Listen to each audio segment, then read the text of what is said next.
Sejam todos bem-vindos à reunião almoço online da SIC Caxias do Sul.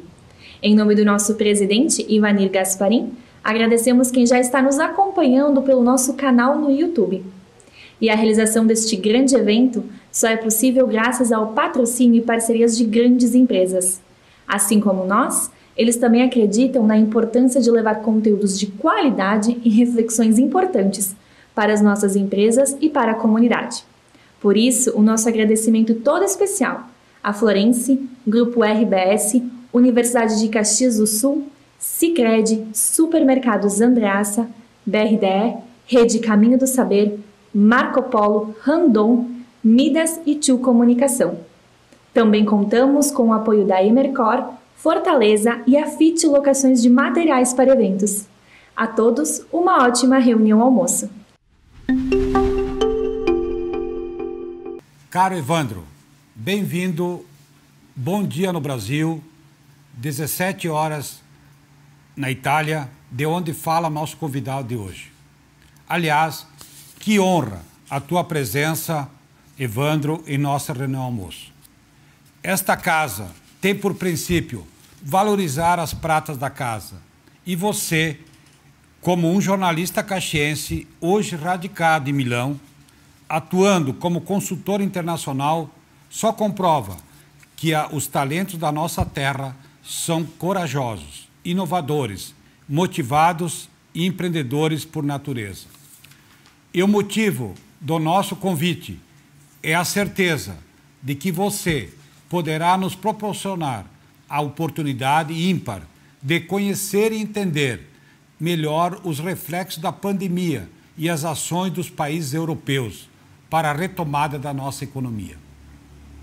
Tua visão de jornalista, com certeza, nos ajudará a compreender o cenário internacional e nos ajudará a melhor enfrentar a fase que vivemos hoje em Caxias do Sul e no país como um todo, diante da pandemia de Covid-19. Sabendo que em Caxias do Sul, que na sexta-feira foi novamente classificado em bandeira vermelha, existem pessoas cobrando do setor empresarial ou educacional, que são os segmentos que mais respeitam os protocolos de cuidados e prevenção ao coronavírus, mas, incoerentemente, estão promovendo festas clandestinas, comemorações com muitas pessoas, lotando parques, etc. Não dá para esquecer que a retomada segura e consciente é um dever de todos. Repito, o sucesso do controle da doença e a continuidade da retomada das atividades em Caxias do Sul dependerão da eficácia na execução de todos os protocolos de segurança, não só nas empresas, mas em todos os ambientes.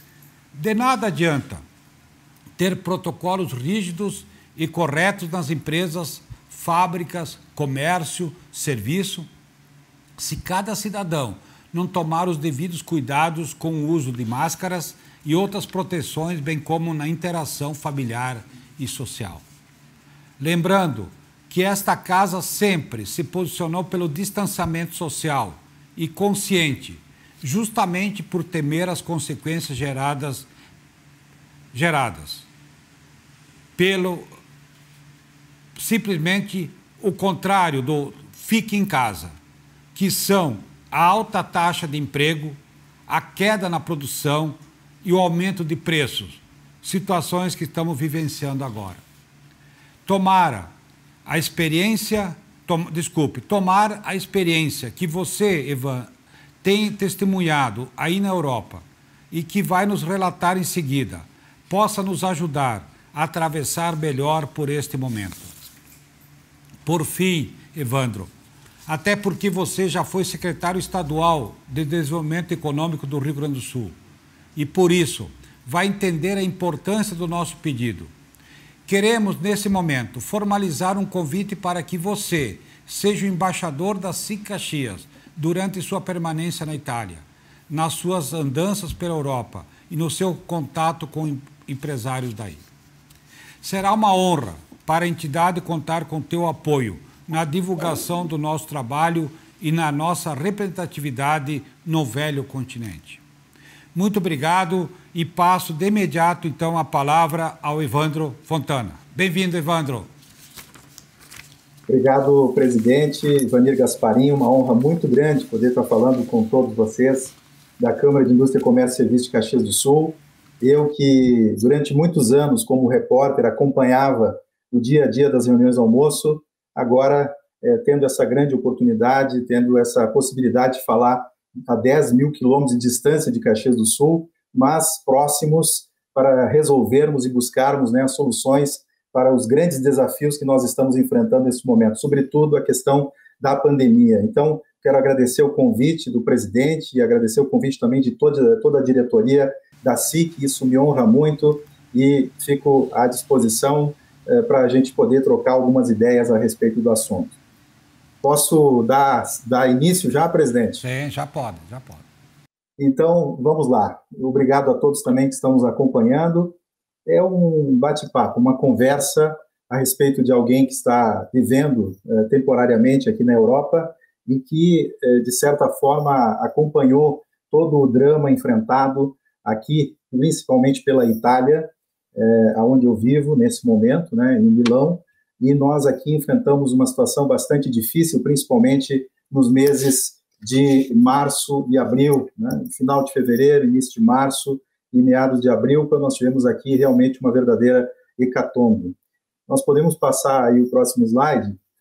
Nós vamos falar bastante sobre a Europa, e quando a gente fala de Europa, é bom nós nos situarmos, porque a Europa, na verdade, existem 5 divisões da Europa, né?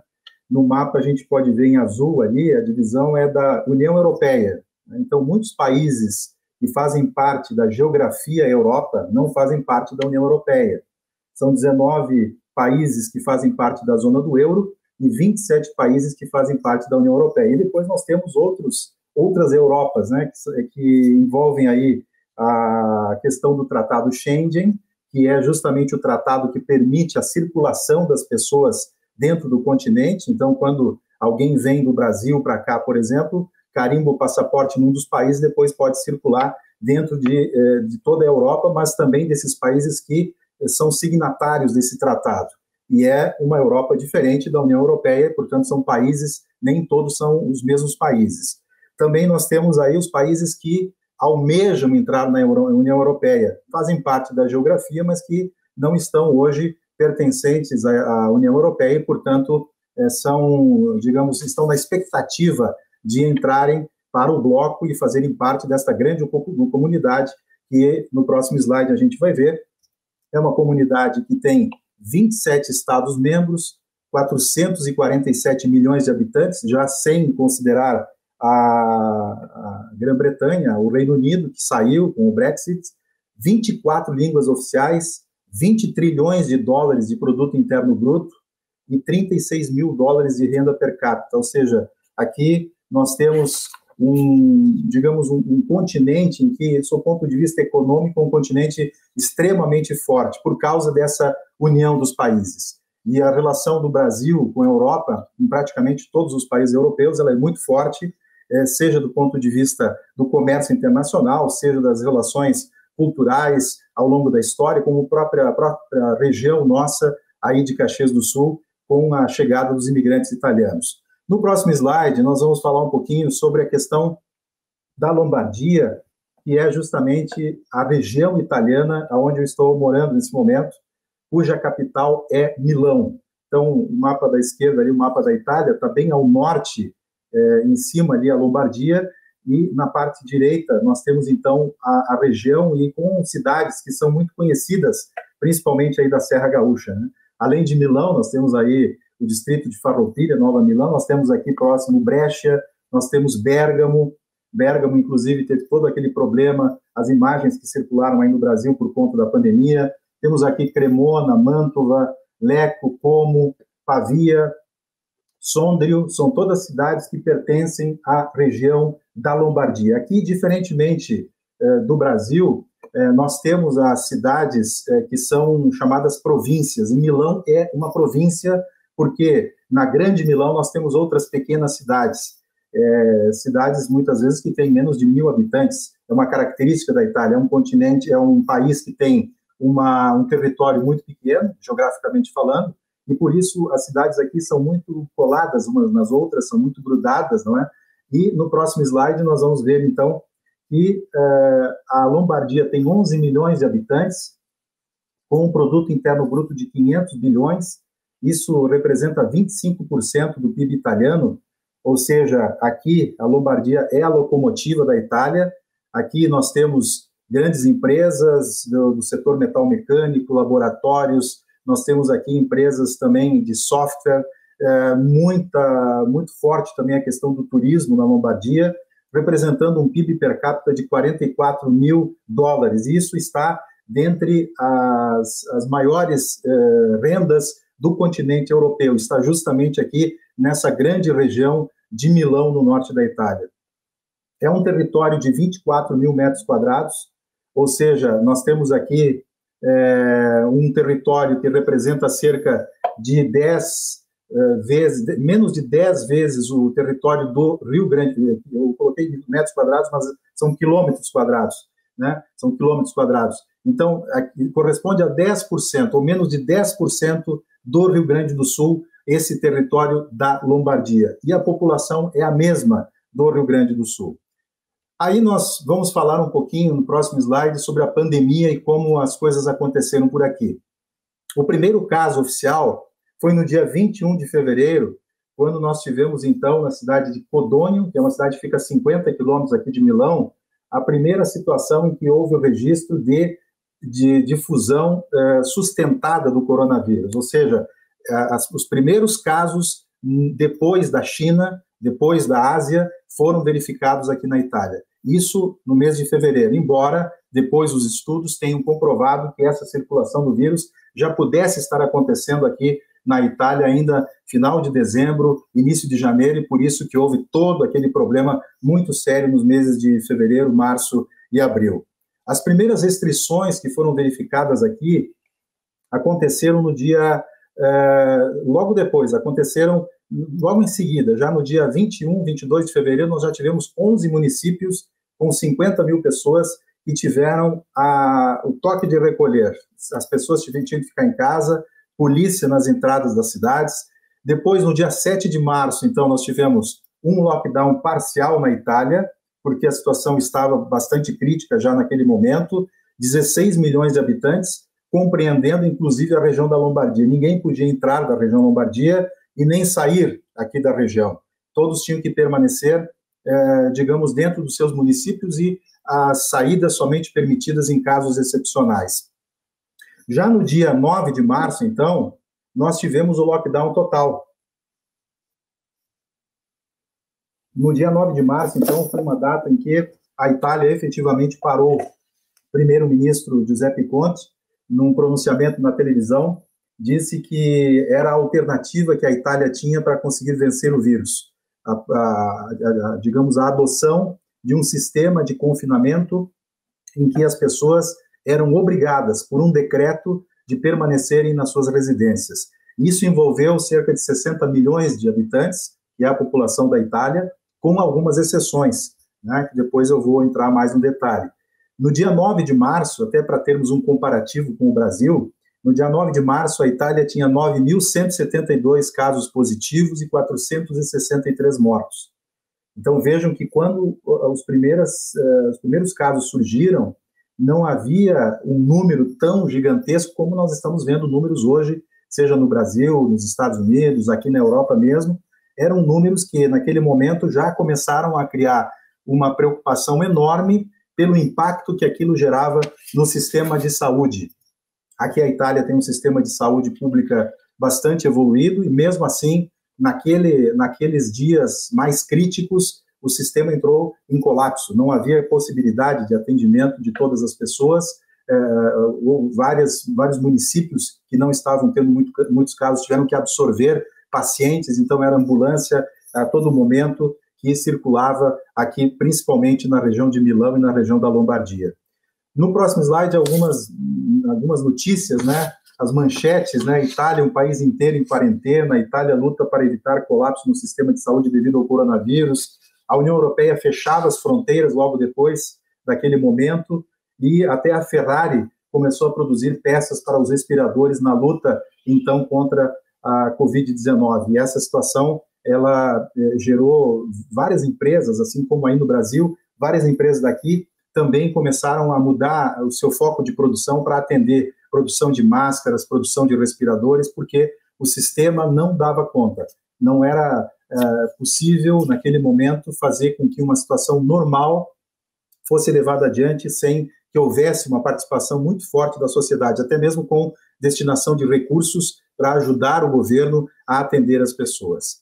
No próximo slide, nós vamos ver aí que no dia 20 de abril, nós tivemos o pico de casos na Itália. Foi um total de 108.257 casos no cômputo diário.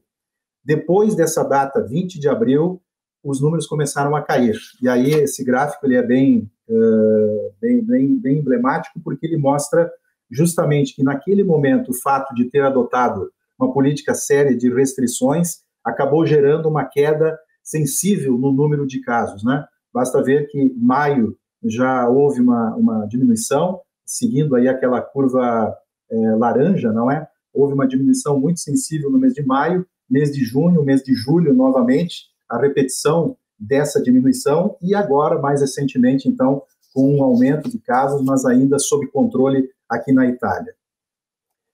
Dando sequência, a progressão dos novos positivos diários na Itália também é um gráfico muito importante, porque demonstra aí que nós tivemos, né, no mês de março, então, aquele grande pico em que os casos diários superavam 6, 7 mil casos aqui na Itália. Isso, para um país bem menor do que o Brasil, foi realmente uma situação muito delicada. E depois nós tivemos, já depois, abril e maio, nós já tivemos, então, uma situação em que o número diário de casos foi diminuindo o total, né? Foi diminuindo porque as pessoas melhoravam, as pessoas saíam das UTIs, saíam dos hospitais.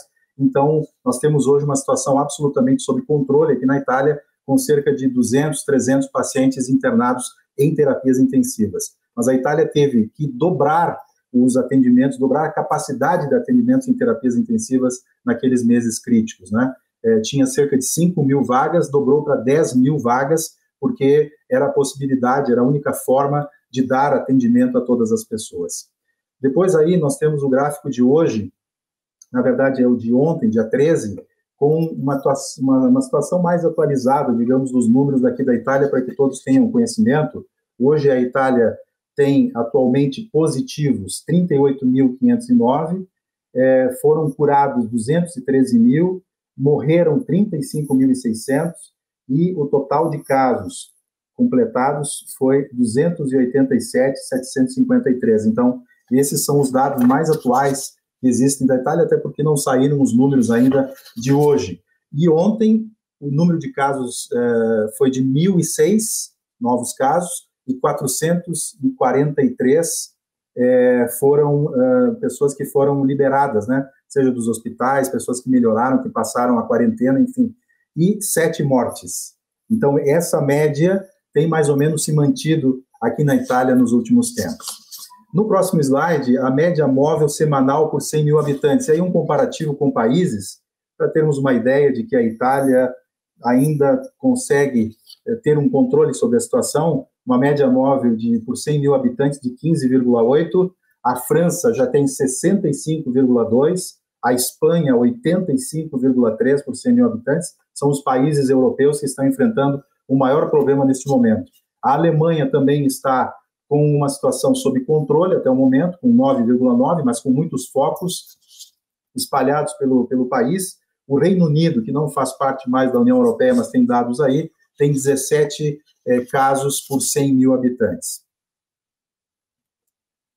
Bom, o que eu gostaria de falar no próximo slide aí existiram e continuam existindo, eu diria, muitas situações que eu classifico como agravantes pandêmicos, que acabaram contribuindo ou para que houvesse uma grande confusão no enfrentamento do problema, ou que nós tivéssemos uma utilização político-partidária de uma situação tão grave como essa, né? Que são essas situações envolvendo a China, em primeiro lugar, a questão da censura e da demora na distribuição de informações, né? A OMS, com informações desencontradas e dificuldade de admitir a gravidade do problema. Passaram-se semanas e semanas sem a decretação da pandemia em nível mundial, sendo que as informações já estavam sendo divulgadas pela mídia de que era muito grave o que estava acontecendo. As máscaras, no início, a orientação aqui na Itália era para uso apenas pelos profissionais de saúde e por pessoas com sintomas.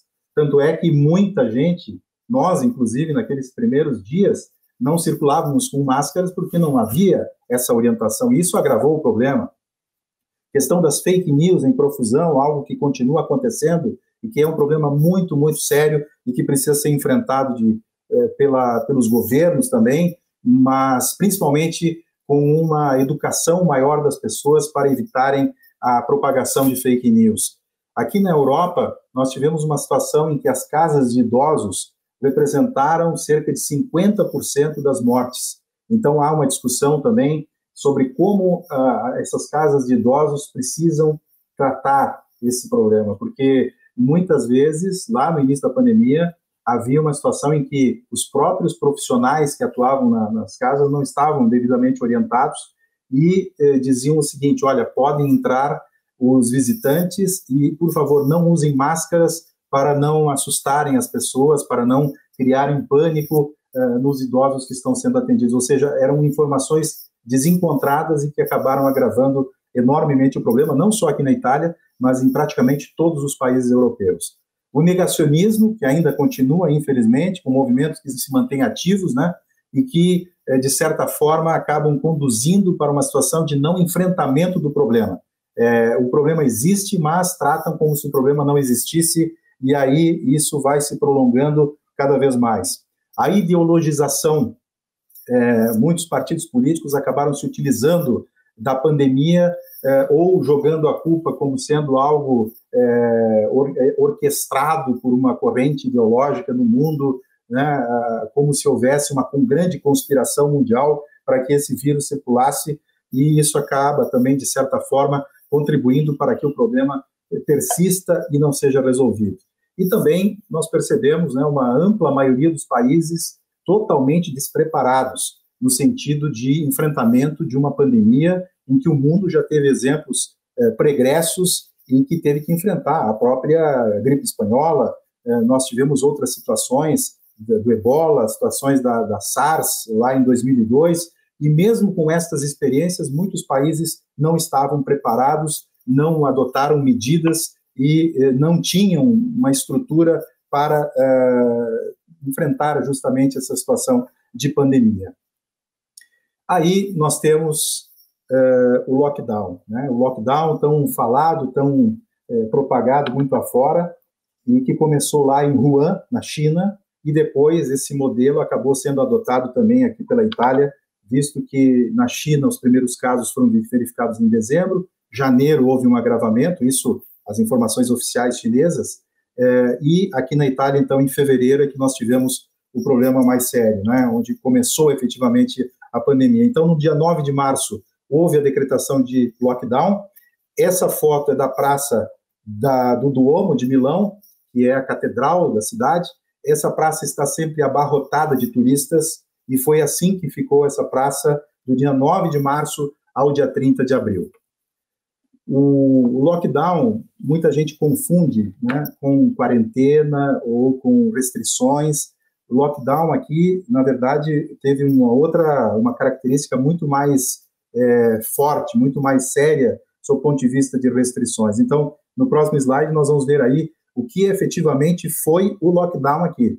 A circulação somente em casos específicos, com uma autocertificação e controles policiais, aeroportos fechados, com algumas exceções, no caso da capital, Roma, onde o aeroporto funcionava, e também aeroportos que ficaram funcionando apenas para trânsito aéreo emergencial. O comércio, somente supermercados e farmácias, a indústria, somente alimentícia, de higiene e farmacêutica, a parte dos serviços, somente os serviços essenciais, turismo totalmente paralisado, escolas e universidades fechadas. Aliás, hoje é um dia importante aqui para a Itália, um parêntese, porque hoje, dia 14 de setembro, depois de 6 meses, as escolas voltam a funcionar. 6 meses as escolas ficaram fechadas, somente com aulas online, aqui na Itália, mas em muitos países do continente europeu. Os eventos, a suspensão de todas as atividades, feiras, palestras, eventos religiosos, jogos esportivos, missas, tudo ficou suspenso naquele período do lockdown.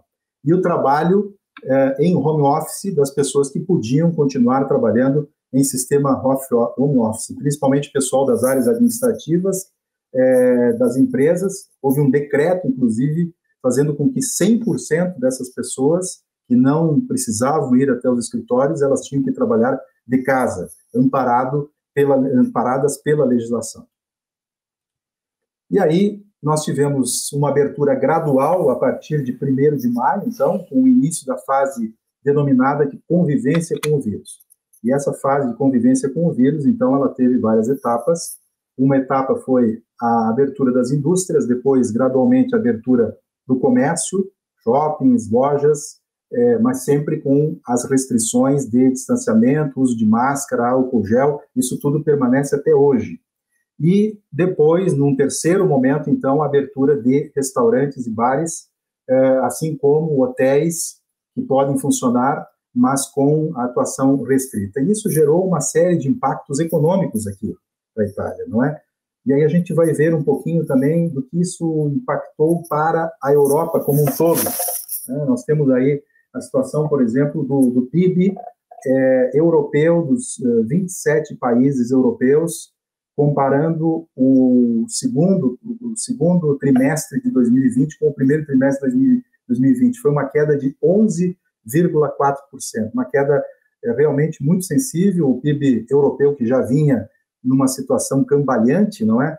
Teve uma queda histórica de 11,4%. No próximo, se nós olharmos aí o próximo slide, nós temos aí uma queda comparada com o ano anterior de 14% do produto interno bruto. Então, se compararmos com o ano anterior, a queda foi ainda maior, o que gerou uma situação de necessidade dos governos tomarem imediatas iniciativas já a partir de março, abril, e depois eu vou entrar nesse assunto, que foram as medidas muito fortes que os governos tomaram para tentar reverter essa curva negativa da economia.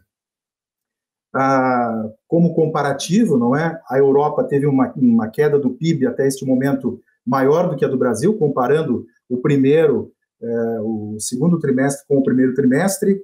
A Itália mais ou menos ficou na média europeia, a Alemanha ficou mais ou menos na média do Brasil, a França alta, Suécia, Países Baixos tiveram uma queda menor, mas a Espanha muito alta queda, chegou a superar aí os 20%, Portugal, Grécia também, com uma queda do PIB muito significativa, comparando 2020 com 2019, e os Estados Unidos, incluir aí os Estados Unidos apenas para efeitos de comparação, que foi o país que teve a maior queda do PIB no segundo trimestre de 2020, em comparação com o primeiro trimestre desse ano.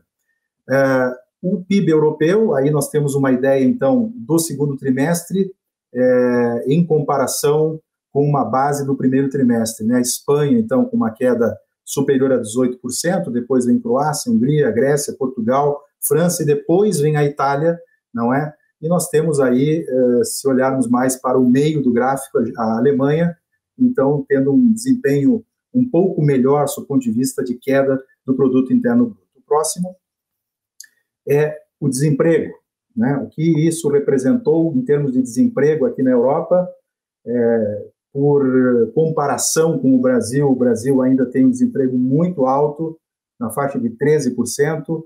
A Europa, mesmo com tudo aquilo que aconteceu, está na faixa de 7,2%, quer dizer, a Europa ainda continua sendo um continente que tem conseguido gerar oportunidades, gerar empregos, mesmo com tudo aquilo que nós vivenciamos aqui, que foi o lockdown. Esses dados são de julho, agora, de 2020, né? Então, o desemprego subiu de 6,6% para 7,2%, considerando os 27 países do continente na média. Aí o próximo slide mostra a Itália está um pouquinho pior, né? Era 9,5%, foi para 9,7%, mas isso 9,5% em agosto de 2019, e agora nós temos em julho de 2020 esse dado. Aqui existe uma situação que depois eu vou explicar um pouco mais detalhadamente, que pode se agravar essa situação, esse número, porque existem mecanismos de amortização social que estão em jogo aqui nesse momento. São mecanismos que impedem, digamos, determinadas demissões. Então, isso acabará sendo impactado de forma mais intensa agora, a partir de outubro, novembro, certamente. A Alemanha é o gráfico comparativo, né? Então, Itália 9,7, Alemanha com 4,4. Na sequência, nós temos aí a Espanha com 15,8, então o desemprego é o maior, um dos maiores aqui da Europa, a Espanha, que continua com os problemas lá, que vem desde 2008. O próximo é a Holanda com 4,5, pode passar o próximo. A Holanda 4,5, né? Tem se mantido também quase que a pleno emprego. Coloquei aí o Reino Unido, apenas como comparação também, não tem dados de julho, porque a União Europeia já excluiu, mas tem dados de maio. Então, maio, no Reino Unido estava com 3,8% de desemprego. Só comparando, lembrando, o Brasil com 13%. E aí, no próximo, a situação do desemprego, então, né, o Brasil, comparando com a zona do euro, comparando com a Itália, com a Alemanha, com os Estados Unidos, com o Japão, com a China, o Brasil é o país hoje que tem um índice de desemprego muito alto e está aí um grande desafio para todo o setor empresarial, desafio para os governos, desafio para a sociedade também, porque esse é uma das grandes situações que geram a desigualdade social que nós temos no nosso país e, principalmente, muitas vezes a falta de perspectiva, né, a falta de esperança. O próximo, nós temos aí, no segundo trimestre, o comparativo também de empregos, então aqui são empregos, quanto houve de queda percentual sobre o trimestre anterior, né, segundo trimestre com o primeiro trimestre, então a Espanha foi que mais perdeu empregos, depois a Irlanda, a Hungria, a Estônia, depois a Áustria, Portugal, Grécia, Dinamarca, enfim, e aí a Itália está numa média inferior à média europeia, mas como eu falei, algo um pouco fictício na medida em que existem esses amortizadores sociais que estão segurando muitos empregos até esse momento. Próximo. No comércio internacional, então, a curva descendente também, no mês de abril, ali, já começou fevereiro, março, abril, uma queda muito significativa nas exportações e também nas importações, né, na área do euro, e isso, claro, motivado principalmente pela situação enfrentada de fechamento dos estabelecimentos. Também no próximo aí, um demonstrativo dos países que tiveram quedas maiores, comparando junho de 2020 com junho de 2019. Né? Então, os que tiveram maiores quedas, aí à esquerda, os que praticamente não sofreram quedas, pelo contrário, muitos que trabalham com serviços, com prestação de serviços, acabaram tendo uma situação até de melhora por conta do uso da internet e e-commerce, né? O próximo, aqui a produção industrial, também é um dado muito importante, muito relevante, considerando aqui que junho de 2020 nós tivemos uma queda de 9,1 em relação ao mês precedente, né? Aí em relação ao mês precedente, então 9,1 de queda, mas a curva demonstra justamente a mesma situação dos meses aí de lockdown. O próximo, aí já representa a queda da produção industrial em comparação com o ano anterior, 11,6%, considerando até o mês de junho. Aqui um gráfico que se apresenta também nessa comparação de junho deste ano com junho do ano passado.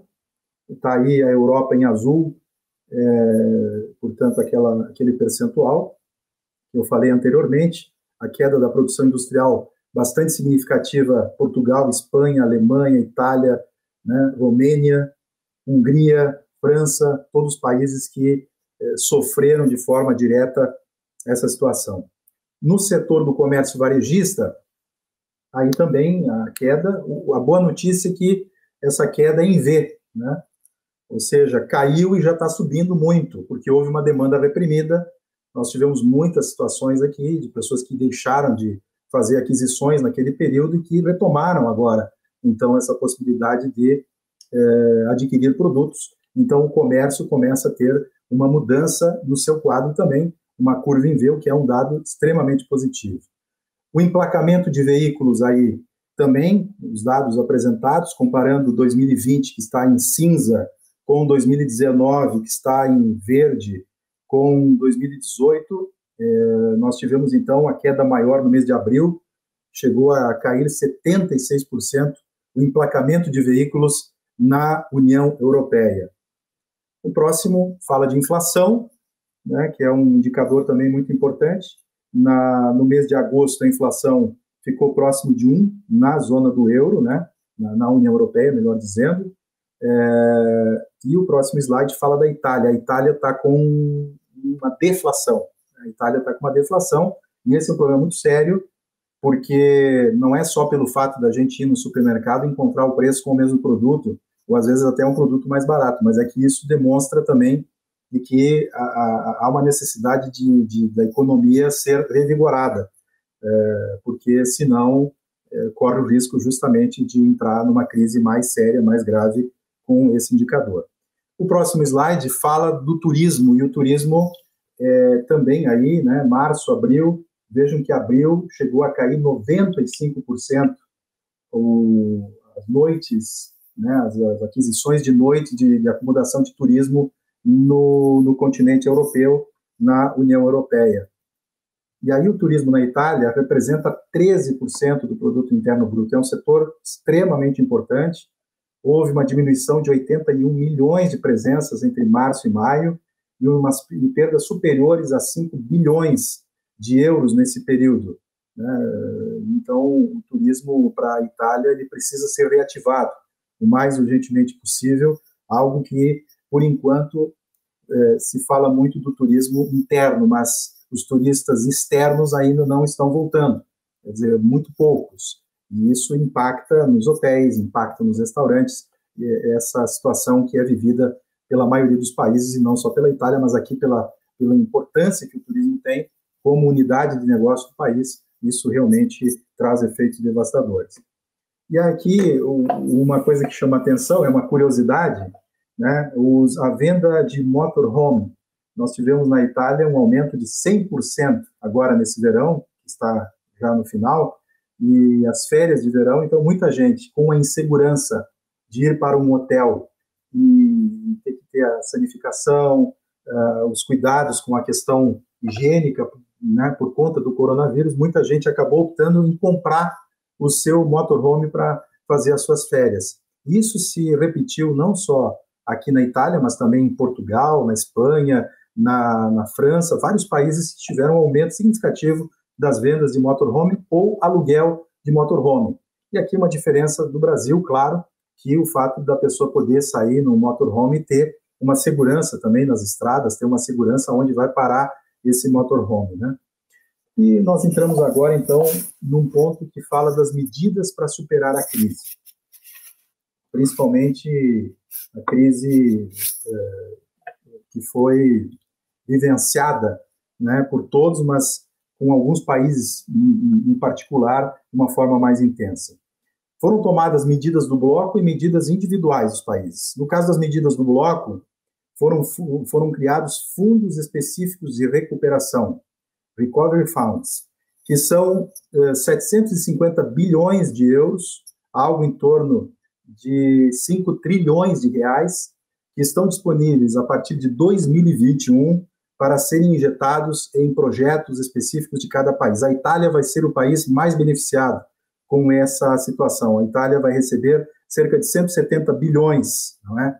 Depois, um outro mecanismo foi criado, o Mecanismo Europeu de Estabilidade, com 700 bilhões de euros, sendo disponíveis 50 bilhões para a Itália. A Itália não pretende usar, pelo menos por enquanto, e isso, no total aí do dinheiro disponível, são cerca de 4 trilhões e meio de reais.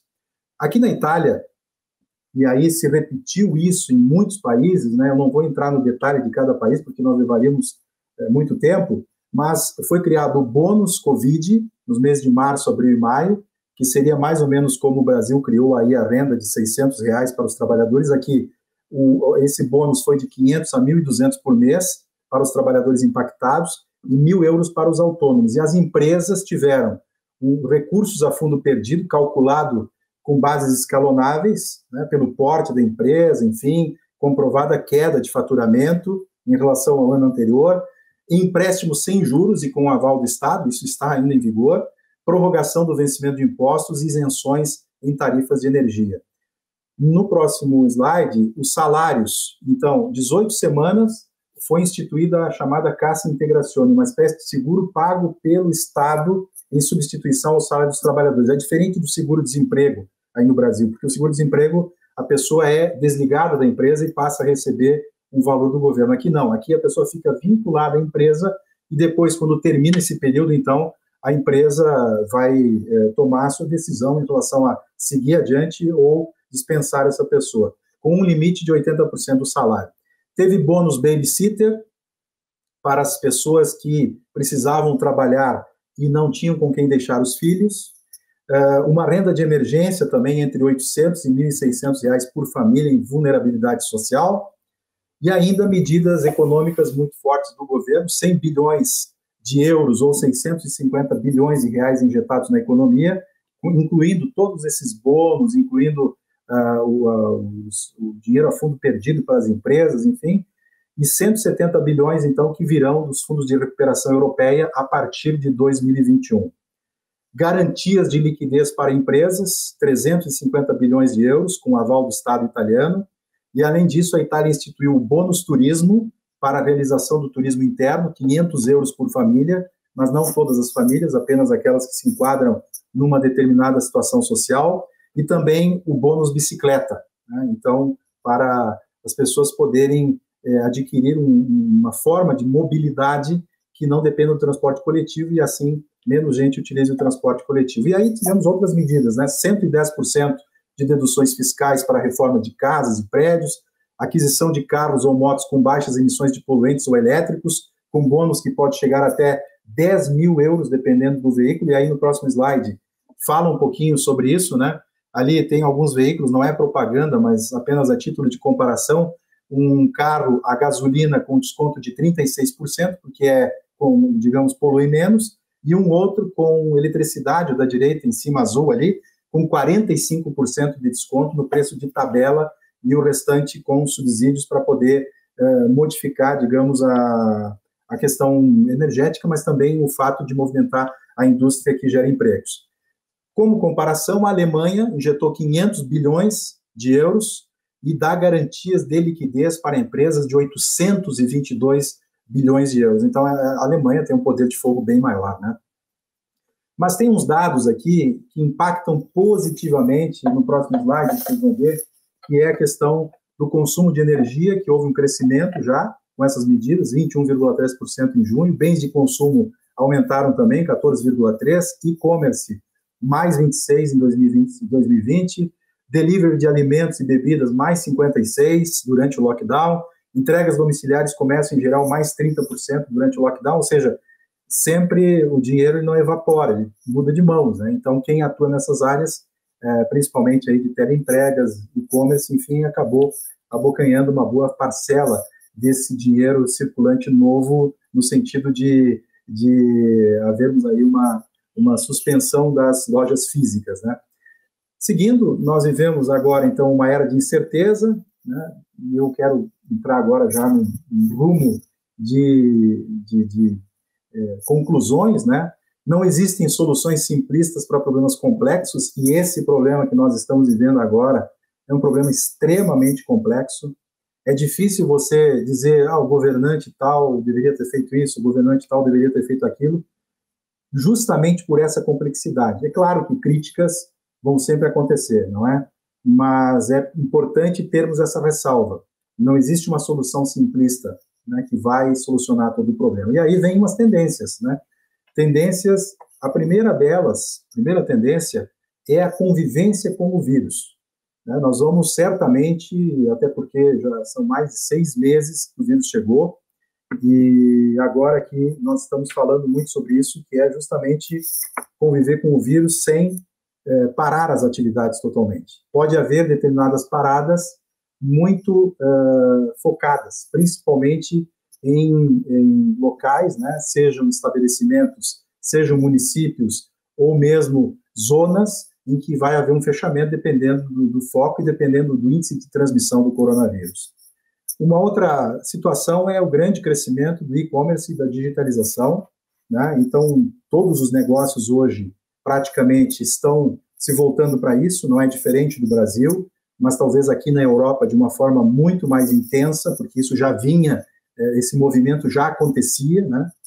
A jornada de trabalho semanal reduzida é algo que tem sido discutido muito, inclusive aqui na Itália, mas principalmente em países nórdicos, onde já existem países estudando a situação de diminuir a carga semanal, não só de horas, mas principalmente de dias da semana, seja para evitar a exposição, seja para que haja mais empregos. Então, isso é algo que tem sido uma pauta aqui da Europa nesse momento. A questão do uso das energias renováveis, não é? Então, esses bônus todos que nós estamos vendo, que eu apresentei para vocês, tem sido uma recorrente. Há medidas, inclusive, para evitar a circulação de veículos poluidores. Então, por exemplo, a pessoa que tem um veículo que, digamos, Euro 4, motor Euro 4 ou motor Euro 5, passa a ter restrições em determinadas cidades, determinadas regiões, onde não é possível circular em determinados momentos, porque aquele veículo polui muito. Então, a pessoa se vê até na obrigação de trocar para um Euro 6 ou para um veículo elétrico, porque daí passa a ter uma situação diferente nos seus deslocamentos. Veio para ficar também a questão do home office, não é? Home office já muitas empresas adotavam em algumas situações, mas a maioria com muitas restrições e até sem legislações amparando isso, porque tem uma série de questões que precisam ser avaliadas, desde carga horária de trabalho, acidentes que possam, porventura, acontecer em casa, enfim. Então, a legislação precisa ser adequada a isso, o marco legal precisa ser estabelecido, e aqui na Europa não é diferente. A ampliação de investimentos em saúde também, isso já nos planos que os países estão encaminhando para a União Europeia, no sentido de obter os fundos de recuperação, muito aumento de recursos para a área de saúde, construção de hospitais, aquisição de ambulâncias, contratação de profissionais, investimentos em pesquisa, justamente para que, numa próxima pandemia, ou mesmo buscar uma solução para essa situação que está sendo enfrentada agora. Eventos públicos híbridos, já nós tivemos muitos exemplos dessa situação aqui e também aí no Brasil. Escolas e universidades híbridas, né? Políticas nacionalistas, ou seja, o nacionalismo acabou aumentando muito a sua influência aqui na Europa também, com decisões, por exemplo, até de restringir a venda de máscaras para um outro país da comunidade, para priorizar, né, o seu mercado interno, ou mesmo evitando que uma importação que transitava para um país terceiro chegasse ao país de destino, justamente por causa de políticas nacionalistas. Aumento da responsabilidade social das empresas, cada vez maior, porque as empresas também passam a compartilhar com a saúde pública também a questão do vírus, não é? Então, aqui nas empresas é preciso que haja um responsável sempre dentro da empresa que cuide e seja o responsável sob o ponto de vista da higiene, dos cuidados, não é? E é também uma responsabilização legal, então isso aumenta muito a responsabilidade social, aumento do turismo interno e de vizinhança, não é? Já que nós estamos percebendo aí que o turismo internacional tem tido uma queda muito sensível, o turismo de vizinhança vai aumentar, e isso pode ser uma grande situação positiva até para a região da Serra Gaúcha. A criação de aplicativos para identificação da exposição ao vírus. Aqui na Itália existe um, em que as pessoas baixam no celular, e quando você se expõe a uma pessoa que, porventura, tem o vírus, há uma informação cruzada com as entidades de saúde, e você recebe uma informação de que você esteve com uma determinada pessoa sem haver a identificação e havendo justamente a questão do cuidado com a privacidade. Ações dos governos para diminuir a circulação de papel moeda, algo que a Itália já está adotando também para conter a evasão de divisas, mas agora isso aumenta essa necessidade de utilização de cartões, enfim, para que o papel moeda tenha uma participação menor nas vendas. Feiras profissionais híbridas, né? Então nós temos aí já acontecendo em várias áreas, não é? A área do vinho, a área do setor moveleiro, que são feiras que vão acontecer de forma híbrida, com a presença de menos pessoas e com a utilização dos sistemas de internet como nós estamos utilizando. E para fechar, então, essa apresentação, até me estendi um pouco, mas, enfim, espero que tenham gostado.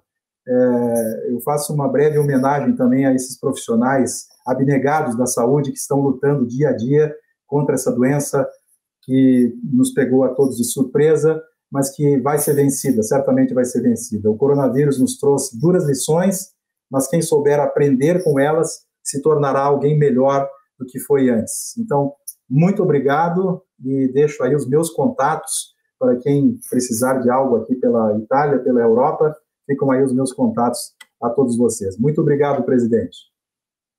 Mas assim, ó, contar a história ou a experiência, uma coisa é contar uma história, outra coisa é viver, e você viveu praticamente toda a pandemia em Milão, continua morando aí, mas assim, ó, como eu falei há pouco, quantas tendências você mostrou para nós, basta vermos. Uma coisa muito importante, você contou também, e está acontecendo aqui na Serra Gaúcha.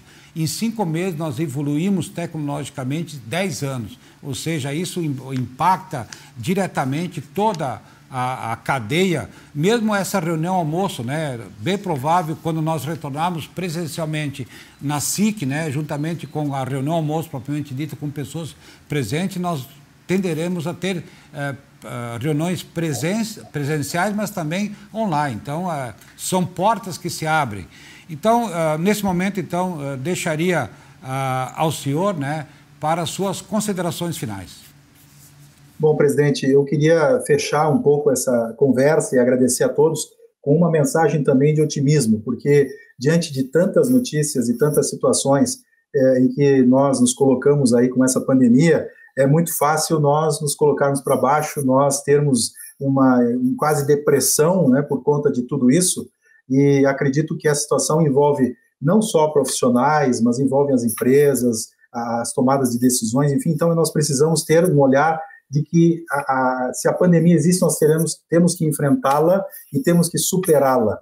E isso depende das ações, depende de nós termos uma visão muito clara de que isso vai passar e que logo ali adiante nós vamos voltar com as nossas atividades, voltar com os nossos negócios e nós precisamos estar preparados para isso. E eu diria que, aproveitando também que Caxias do Sul e a região da Serra Gaúcha, fazendo um comparativo, estão numa situação muito positiva.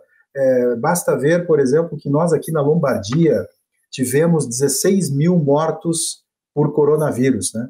O Rio Grande do Sul, com a mesma população, teve 3 mil mortos até agora.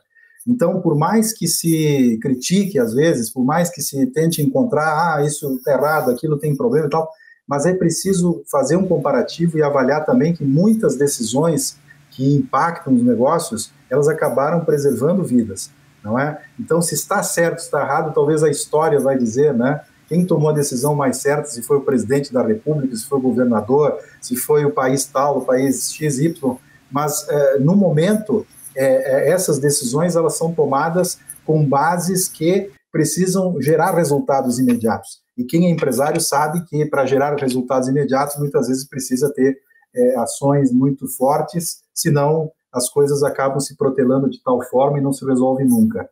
Eu acho que Caxias do Sul e a região precisam efetivamente trabalhar, seja com a SIC, seja com os movimentos da sociedade aí, e sei que a sociedade tem se mobilizado, né, para apresentar até para os candidatos a prefeito ideias de como gerir Caxias do Sul, de como administrar a cidade. Acho que isso é extremamente importante, porque não é de dentro dos governos, muitas vezes, que vão sair as soluções. As soluções, no meu ponto de vista, elas saem da sociedade. E acho que a SIC tem um papel fundamental nesse processo, assim como os demais sindicatos, patronais, de trabalhadores, entidades, ONGs, organizações não governamentais ligadas à área da assistência social, enfim, para que sejam apresentados. E acho que também os próprios protocolos de convivência com o vírus, muitos setores precisam tomar a iniciativa de apresentá-los para que o governo homologue e diga, ok, vamos em frente, é assim mesmo que a gente vai trabalhar de agora em diante. Obrigado, Evandro. Então, como falei, nosso representante, né, pelo menos na Itália, enquanto você estiver aí, sucesso e até a próxima segunda-feira. Muito obrigado, presidente. Agradeço de coração o convite e fico sempre à disposição, e ainda agora com mais esse desafio que eu vou procurar honrar com toda certeza. Obrigado, hein?